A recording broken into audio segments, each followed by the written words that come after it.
Hello बच्चों, मैं प्रकाश मिश्रा आप सभी का सीसीएच में वेलकम करता हूं। और आज की क्लास में, आज के सेशन में मैं आप लोगों के लिए एक स्पेशल इन्फॉर्मेशन लेके आया हूं। और आज हम लोग डिस्कस करने वाले हैं एसएससी जीडी का जो एग्जाम होने वाला है उसके सिलेबस के बारे में, और पूरा डिटेल हम लोग चर्चा करेंगे। इस एग्जाम के पैटर्न के बारे में भी समझेंगे, और ये एग्जाम 2026 में होने वाला है। और यदि अभी से आप सिलेबस को समझ लेते हैं, अभी से आप प्रिपरेशन स्टार्ट कर लेते हैं, तो बहुत आसानी से आप एग्जाम को क्रैक कर सकते हैं। इस वजह से शुरुआत हमें पहले करनी चाहिए, हम एग्जाम से बहुत पहले शुरू होना चाहिए। तो शुरू करते हैं अपने सेशन को और हम सिलेबस को समझते हैं। तो सिलेबस में क्या सब आने वाला है बच्चे, इसे देखो। ये जो सिलेबस है वो 2026 के अकॉर्डिंग, 2026 में जो एग्जाम होने वाला उसके अकॉर्डिंग है बच्चे। और इसमें मैं सबसे पहले मैं आपको एग्जाम पैटर्न के बारे में बताऊंगा। जो एग्जाम का पैटर्न होने वाला है उसमें maths, reasoning, GK, GS, Hindi, English, ये पेपर होने वाले हैं। 4 सेक्शन होंगे बच्चे, हिंदी और इंग्लिश दोनों में से कोई एक सब्जेक्ट आप रख सकते हो। क्वेश्चन की बात करें तो 20 क्वेश्चन मैथ्स के, 20 क्वेश्चन रीजनिंग के, 20 क्वेश्चन आपको जीके जीएस के और 20 क्वेश्चन हिंदी या इंग्लिश के मिलेंगे। मार्क्स की बात करो तो सभी क्वेश्चंस 2-2 मार्क्स के होते हैं, और इस तरीके से आपके पास 40 मार्क्स, हर सेक्शन में 40 मार्क्स है। 40 नंबर का आपका मैथ्स है, 40 नंबर का रीजनिंग होता है, 40 मार्क्स का जीके जीएस है, और 40 मार्क्स का हिंदी और इंग्लिश भी है। और इससे आगे देखा जाए तो टोटल कितने क्वेश्चन है बच्चे, टोटल आपके पास 80 क्वेश्चन होते हैं। टोटल आपके पास 80 क्वेश्चन हैं, और इसमें 2020 के 4 सेक्शन, और मार्क्स कितने होंगे बच्चे, तो 160 मार्क्स होने वाले। ठीक है, समझ पा रहे हैं। आइए इसके बाद मैं थोड़ा एग्जाम के निगेटिव मार्क्स के बारे में बताऊं तो पर क्वेश्चन 0.25, यदि आप गलती करते हैं तो 0.25 मार्क्स आपका कटने वाला है। और यदि हम ईयर्स के ट्रेंड को समझ लें कि किस ईयर कितने वैकेंसी आई है, कितने वैकेंसी आई है हर साल, उसका डेटा मैं थोड़ा दे दूं जिससे आपको आइडिया लग जाएगा जो नेक्स्ट ईयर जो वैकेंसी आने वाली है, जो नेक्स्ट ईयर आपका एग्जाम होने वाला है उसमें कितनी वैकेंसी हो सकती है। तो 2021 में 25,271 वैकेंसी आई थी। 2023 में 50,187 है बच्चे, और 2024 में 46,000 आप कह सकते हो, 2025 में 53,690 कह सकते हो। तो इसको देख के इस डेटा को देख के आप ये जरूर बता सकते हो कि वैकेंसी लगभग 50,000 से ज्यादा ही होगी, 50,000 से कम नहीं, क्योंकि इंक्रीजिंग ट्रेंड है। आपको दिख ही रहा है हर बार वैकेंसी बढ़ रही है, और इस बार तो और भी बढ़ेगी, क्योंकि जो इशू बना है, जो इंटरनेशनल रिलेशन हुआ है वो थोड़ा डिस्टर्ब हुआ है इंडिया का चीन के साथ, जैसे पाकिस्तान के साथ। तो इंटरनेशनल रिलेशन जो है वो बहुत अच्छा अभी फिलहाल नहीं है। तो गवर्नमेंट को जरूरत है, डिपार्टमेंट को जरूरत है, तो ये वैकेंसी बढ़ेगी। मैं उम्मीद करता हूँ कि ये 75 के आसपास होना चाहिए, 75,000 के आसपास वैकेंसी आने वाली है। तो बहुत अच्छी वैकेंसी आने वाली है जो नेक्स्ट ईयर आने वाली है, तो उसके लिए आपको अभी से तैयार होना बहुत जरूरी है। अब इसके सिलेबस के बारे में समझ ले। मैं इसमें मैथ्स का सेक्शन है वो मैं डिस्कस करने वाला हूं, और मैं लास्ट 15 ईयर से मैथ्स पढ़ाता हूं। हर तरह के बच्चों को मैंने पढ़ाया, वीक स्टूडेंट को भी पढ़ाया और इंटेलिजेंट स्टूडेंट को भी पढ़ाया। सभी तरह के बच्चों को फायदा हुआ, और बहुत सारे मेरे स्टूडेंट हैं जो एसएससी जीडी में सिलेक्टेड है। आप भी इसका फायदा उठा सकते हैं। तो पहले चलते हैं हम लोग इस सिलेबस के बारे में। चैप्टर्स देखो बच्चे, जो जो चैप्टर्स आने वाले हैं वो क्या है, रेशियो एंड प्रोपोर्शन, अनुपात और समानुपात।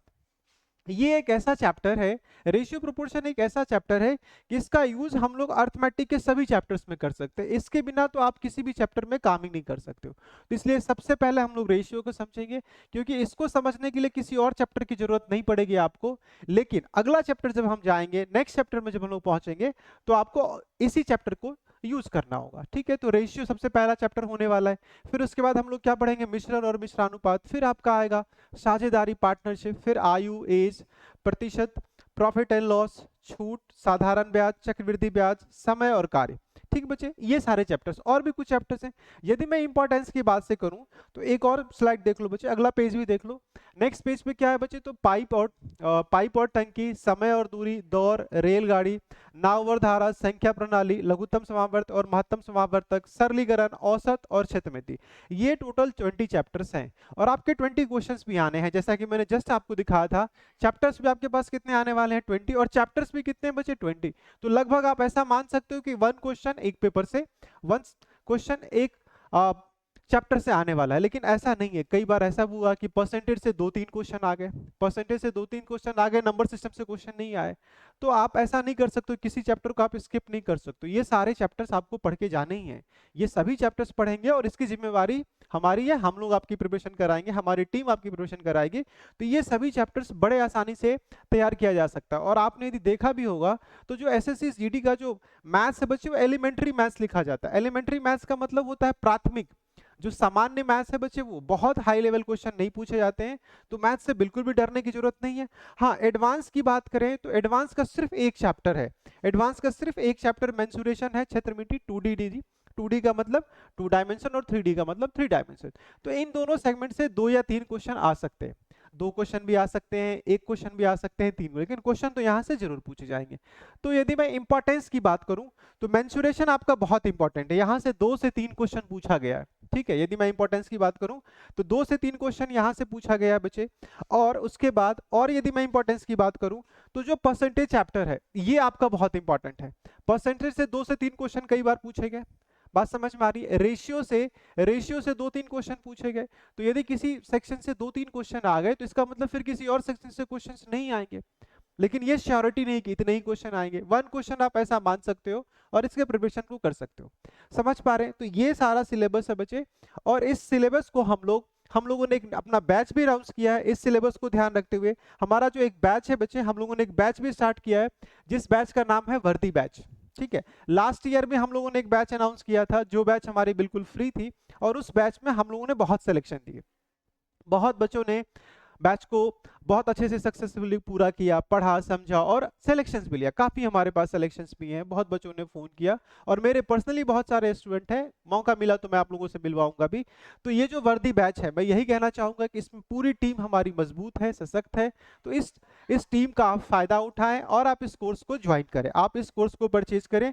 परचेज करने के लिए क्या करना है बच्चे, तो आपको एप्लीकेशन पे जाना है, 799 का कोर्स है, एप्लीकेशन पे जाके ये कोर्स आप परचेज करेंगे। इसमें जो कॉन्टैक्ट नंबर है, यदि आपको कोई भी दिक्कत आती है तो कॉन्टैक्ट नंबर पे आप कॉन्टैक्ट भी कर सकते हैं, ये इसका कॉन्टैक्ट नंबर है। आपको किसी भी तरह की परेशानी हो तो आप कर सकते हैं। मैं थोड़ा एग्जाम के बारे में आपको बताऊं, प्रिपरेशन के बारे में बताऊं, तो प्रिपरेशन का मेन टारगेट हमारा ये है कि सबसे पहले सभी कंसेप्ट आपको कराए जाएंगे, जितने भी कंसेप्ट, जैसे मैथ्स की बात करें, मैथ्स का ईच एंड एवरी कंसेप्ट कराया जाएगा। फिर उसके बेस पे क्वेश्चंस आपको कराए जाएंगे, और प्रीवियस ईयर क्वेश्चन आप भी जानते हो कि बहुत इंपॉर्टेंट है आपके एग्जाम के लिए। तो 2021 से लेकर 2025 तक, 2025 तक जितने क्वेश्चंस हैं, सभी क्वेश्चंस हम आपको प्रैक्टिस में कराने वाले हैं। तो प्रॉपर आपकी प्रैक्टिस भी कराई जाएगी, आपका मॉक टेस्ट भी कराया जाएगा। ठीक है, कंप्लीट प्रिपरेशन आपकी कराई जाएगी, बस आपको क्लास में बने रहना होगा। ठीक है, हमारे साथ रेगुलर जुड़े रहना होगा। और एक इंपॉर्टेंट चीज मैं आपको बताना चाहूंगा कि जनरली होता क्या है, मैथ्स में बच्चों को डर लगता है। ये प्रॉब्लम रही है कि यदि इस सेक्शन में देखा जाए, मैथ्स, रीजनिंग, इंग्लिश या हिंदी या फिर जीके जीएस में, तो मैथ्स में बच्चे परेशान रहते हैं। तो जो मेरा टारगेट है इस बार, जो मैं कुछ नया करने वाला हूँ, क्योंकि पिछली बार मुझे इस तरह की प्रॉब्लम फील हुई थी कि बच्चों को कुछ दिक्कत हो रही है, तो जो एसएससी जीडी का होगा बच्चे, उसमें 2 तरह का बैच, 2 तरह का फॉर्मेशन में बनाऊंगा। जैसे एक एडमिशन हो जाता है तो मैं एक उस तरह का क्लास दूंगा जिन बच्चों का बेसिक बिल्कुल निल है, जिनको प्लस माइनस करने में, जिनको मल्टीप्लिकेशन करने में, जिनका बेसिक बहुत ही निल है, उनके लिए एक अलग सेपरेट बैच करेंगे। सिर्फ मैथ्स की बात कर रहा हूँ, क्योंकि बाकी सब्जेक्ट्स में आपको दिक्कत नहीं होगी। रीजनिंग आप मैनेज कर लोगे, जीके जीएस भी मैनेज कर लोगे, बाकी में आपको दिक्कत नहीं होगी। मैथ्स के लिए हम लोग ऐसा करने वाले हैं कि जो मेरा प्लान है, जैसा इस बार मैं ऐसा करने वाला हूँ कि एक अलग ग्रुप हम लोग बनाएंगे। 2 तरह का ग्रुप होगा, एक जिसमें बेसिक बच्चों का अच्छा है, जिनका बेसिक अच्छा है, जो चीजों को समझ पा रहे हैं, उनके लिए एक अलग बैच का फॉर्मेशन करेंगे। और एक वो बैच होगा जिसमें सिर्फ बेसिक, जिनका लेवल बेसिक से भी कम है, जिनका लेवल बहुत कम है, क्योंकि बहुत हाई लेवल के क्वेश्चंस आपके एग्जाम में आते नहीं है। तो मैं सबसे पहले बेसिक उनका क्लियर करूंगा। ठीक है, हर छोटी चीज मैं उनको बताते हुए चलूंगा। तो 2 तरह का बैच फॉर्मेशन इस बार मैं करने वाला हूं मैथ्स के सेगमेंट में स्पेशली। एक जो बिल्कुल बिगनर्स हैं, जिनका बेसिक बिल्कुल नील है, और दूसरा जिनका मैथ्स थोड़ा ठीक ठाक है, जिनका मैथ्स अच्छा है, जिनको इंप्रूवमेंट चाहिए, जिनको और ज्यादा फास्ट चाहिए, और ज्यादा स्किल चाहिए, तो इस तरीके से। तो आपको बहुत ही फायदा होने वाला है। तो मैं कहूंगा आप जरूर इस बैच को ज्वाइन करें और ज्यादा से ज्यादा इस बैच का फायदा उठाएं, और अपने दोस्तों में भी इस चीज को शेयर करें। ठीक बच्चे, तो मिलते हैं हम लोग क्लास में, इस कोर्स को परचेज करें। जय Hind, thank you so much.